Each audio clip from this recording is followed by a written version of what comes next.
आज खत्म हो सकता है उत्तराखंड में महाप्रलय में फंसे लोगों के बचाव और राहत का ऑपरेशन। बद्रीनाथ में अब भी 500 लोग फंसे। उत्तराखंड में सैलाब की भेंट चढ़े लोगों की तादाद को लेकर आंकड़ेबाजी। उत्तराखंड के सीएम के मुताबिक सिर्फ 3000 लोग ही गुमशुदा। जिसकी कंप्लेंट राज्य से मेरे पास है कि 3068 लोग मिसिंग है, जिसकी कंप्लेंट। इससे पहले उत्तराखंड के स्पीकर गोविंद सिंह कुंजुबाल 10,000 लोगों की मौत की आशंका जाहिर कर चुके थे। जो सूचनाएं मिल रही हैं, जो लाशों का ढेर मिल रहा है, जो देख रहे हैं, जो लोग और बता रहे हैं, उससे मुझे लग रहा है कि अब ये संख्या 10 से ऊपर भी बढ़ सकती है। उत्तराखंड में मौत के आंकड़ों पर यूनाइटेड नेशन के सवालिया निशान लगाते हुए नए आंकड़े पेश किए हैं। संयुक्त राष्ट्र के मुताबिक लापता लोगों की तादाद 11,000 से ज्यादा हो सकती है।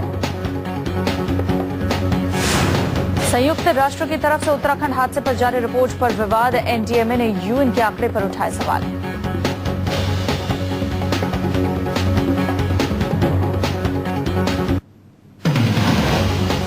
उत्तराखंड में दर्जनों बस्तियों की बर्बादी रोकी जा सकती थी, सैकड़ों जानें बचाई जा सकती थी। इसरो ने तबाही की बारिश और सैलाब के 6 घंटे पहले कर दी थी तबाही की भविष्यवाणी।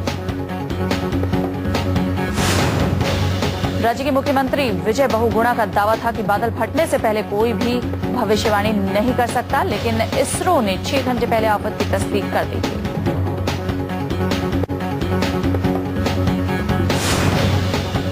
भारतीय अंतरिक्ष अनुसंधान संगठन यानी इसरो ने 16 जून को बादल फटने से करीब 6 घंटे पहले दोपहर 1 बजे ये रिपोर्ट जारी कर दी थी, लेकिन फिर भी नहीं खुली उत्तराखंड सरकार की आंख।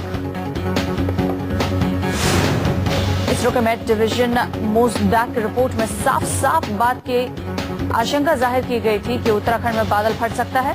11 जगहों पर आसमानी आफत की आशंका जाहिर की गई। इसरो के मुताबिक ये रिपोर्ट उत्तराखंड की सरकार और एनडीएमए को भी भेजी गई थी, लेकिन इतनी जरूरी सूचना पर कोई एक्शन नहीं लिया गया।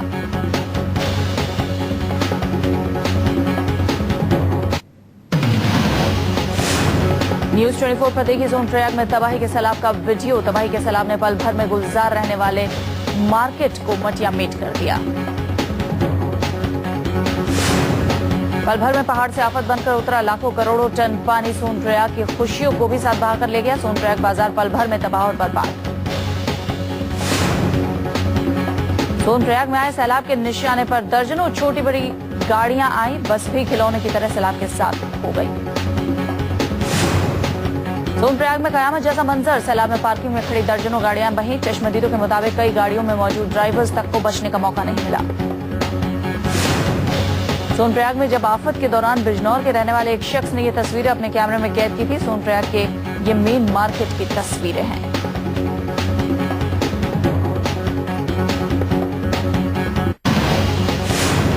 देहरादून में कांग्रेस नेता अंबिका सोनी ने उन सभी विधायकों के साथ एक मीटिंग की जो उत्तराखंड के मुख्यमंत्री विजय बहुगुणा से नाराज हैं। विजय बहुगुणा, अंबिका सोनी और जयराम रमेश ने एक साथ प्रेस कॉन्फ्रेंस की। कांग्रेस ने सैलाब पीड़ित उत्तराखंड को वर्ल्ड बैंक से मदद मिलने की उम्मीद जताई है। कांग्रेस नेताओं के मुताबिक उत्तराखंड को जल्द ही 3000 करोड़ की और मदद मिलेगी। अंबिका सोनी ने कहा कि उत्तराखंड में 14,000 मकान नए सिरे से बनाए जाएंगे। मुख्यमंत्री विजय बहुगुणा ने कहा कि सैलाब पीड़ित परिवारों का बिजली और पानी का बिल माफ कर दिया जाएगा। 12वीं तक के स्टूडेंट्स को 500 रुपए और 12वीं पास को 1000 रुपए दिए जाएंगे। कांग्रेस ने कहा कि केंद्र उन सभी बच्चों को पालने पोसने की जिम्मेदारी लेगा जो सैलाब में अनाथ हो गए हैं। अपना सब कुछ गंवा चुकी महिलाओं की भी देखभाल केंद्र करेगा।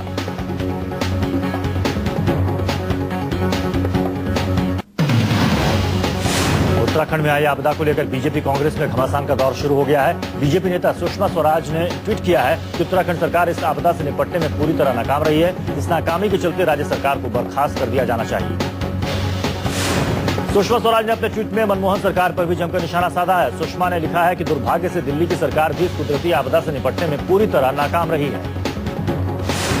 सूचना प्रसारण मंत्री मनीष तिवारी ने सुषमा और अरुण जेटली पर हमला बोलते हुए ट्वीट किया है कि दोनों सदनों में नेता प्रतिपक्ष ने ना कोई दुख जताया और ना ही उत्तराखंड का दौरा किया।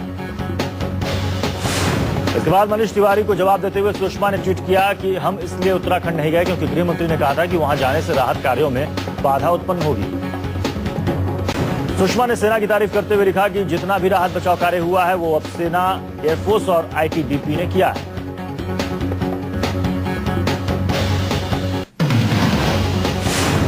सुषमा स्वराज ने ट्वीट किया कि राज्य सरकार ने कुछ भी नहीं किया, लोग भूख से तड़प रहे हैं और जो मर गए उन्हें भी लूटा गया। इसके बावजूद उत्तराखंड सरकार अपनी पीठ थपथपा रही है। उत्तराखंड के मुख्यमंत्री का बचाव करते हुए अंबिका सोनी ने कहा कि सुषमा स्वराज पीएम बनना चाहती हैं, लेकिन आपदा पर राजनीति कर रही हैं।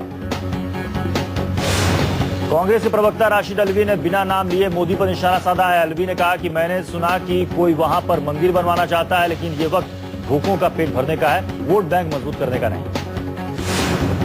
कांग्रेस नेता जगदंबिका पाल ने बहुगुणा का बचाव करते हुए कहा कि उत्तराखंड सरकार ने सैलाब के पहले दिन से ही रेस्क्यू शुरू कर दिया था। उत्तराखंड के स्वास्थ्य मंत्री रहे सुरेंद्र सिंह नेगी के मुताबिक आपदा के समय में राजनेताओं को काफी सोच समझकर बयान देना चाहिए। नेगी ने कहा कि सुषमा इस तरह के बयान देकर पीड़ितों के घावों पर नमक छिड़क रही हैं।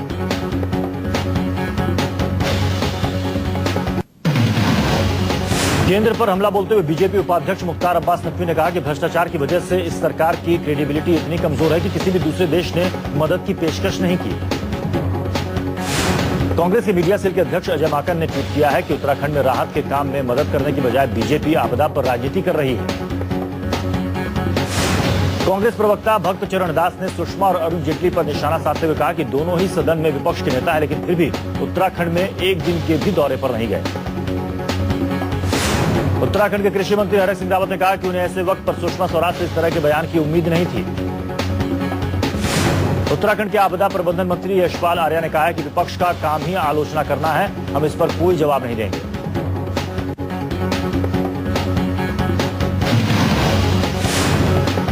बिहार के मुख्यमंत्री नीतीश कुमार ने मोदी पर निशाना साधते हुए कहा कि मैं कोई रैम्बो नहीं हूं जो कूदता फांदता उत्तराखंड जाऊं और सबको बचा लाऊं।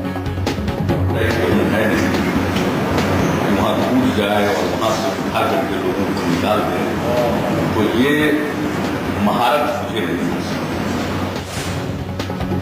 एसपी के महासचिव रामगोपाल यादव ने कहा कि उत्तराखंड को पूरे देश की तरफ से मदद की जानी चाहिए, नहीं तो 5 साल बाद भी उत्तराखंड संभल नहीं पाएगा। मध्य प्रदेश के मुख्यमंत्री शिवराज सिंह चौहान का ऐलान, उत्तराखंड में एक गांव गोद लेने की घोषणा। उत्तराखंड के मुख्यमंत्री विजय बहुगुणा ने बताया कि सैलाब में अब भी 3068 लोग लापता हैं। अगर ये 30 दिन के अंदर अपने घर नहीं पहुंचे तो उन्हें मृत घोषित किया जाएगा। मध्य प्रदेश के छतरपुर में पानी में घिरा स्कूल, बच्चों की पढ़ाई लिखाई ठप।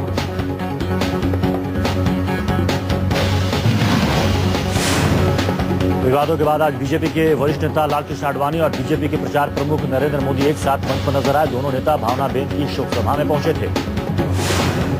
गोवा चिंतन बैठक में मोदी को प्रचार प्रमुख का पद दिए जाने के बाद से ही आडवाणी नाराज थे। मंच पर एक साथ बैठे दोनों के बीच राजनाथ सिंह बैठे नजर आ रहे थे। मंच पर एक साथ बैठे मोदी और आडवाणी के बीच कोई बातचीत नहीं हुई। दोनों नेताओं के बीच में बीजेपी अध्यक्ष राजनाथ सिंह मौजूद थे। गोपीनाथ मुंडे की बेटी पंकजा मुंडे ने फेसबुक पर लिखा है कि उनके पिता ने जैसे ही सच बोला, सभी दलों के नेता बयानबाजी करने लगे, लेकिन जनता सब जानती है कि सभी नेता करोड़ों खर्च कर चुनाव जीतते हैं। पंजाब कांग्रेस के दिग्गज नेता कैप्टन अमरिंदर सिंह ने कथित रूप से सोनिया को चिट्ठी लिखकर गुरदासपुर से सांसद प्रताप सिंह बाजवा की शिकायत की है। प्रताप सिंह बाजवा पर आतंकियों से रिश्ते होने के आरोप लगाए गए हैं।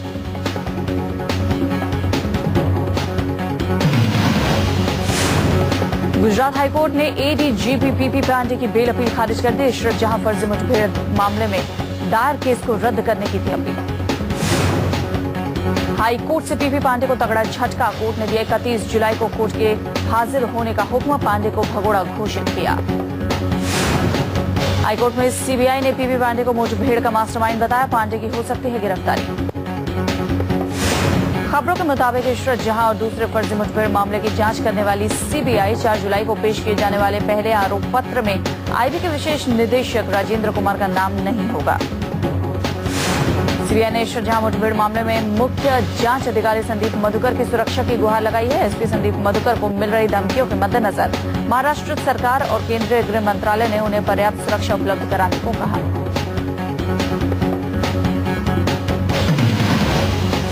एनआईए और इनकम टैक्स डिपार्टमेंट की मुंबई सेंट्रल स्टेशन पर रेड, 4 टैंकों से पैसे भरे 150 बैग बरामद, 250 करोड़ की तस्करी का शक, 47 लोगों से पूछताछ। बिहार में छिड़ा आईपीएस वॉर, आईपीएस अफसरों के बीच छिड़ी मुकदमेबाजी। जयपुर में करप्ट कंपाउंडर गिरफ्तार। एंटी करप्शन ब्यूरो ने सवाई मानसिंह अस्पताल के कंपाउंडर को 5 लाख घूस लेते रंगे हाथ पकड़ा। 200 करोड़ की जायदाद बनाने का शक। मुंबई में मंगेतर के टॉर्चर से तंग आकर टीवी एडिटर ने दी जान। ओशिवारा की 22 साल की वीडियो एडिटर पल्लवी झा ने ओशिवारा इलाके में खुदकुशी कर ली। घर वालों ने मंगेतर पर लगाया दहेज के 20 लाख के नाम पर परेशान करने का आरोप। मुंबई के ईस्टर्न फ्री वे के नाम पर शुरू हुई सियासत। एमएनएस बाल ठाकरे के नाम पर अड़ी। एनसीपी आरपीआई को आई अंबेडकर की याद।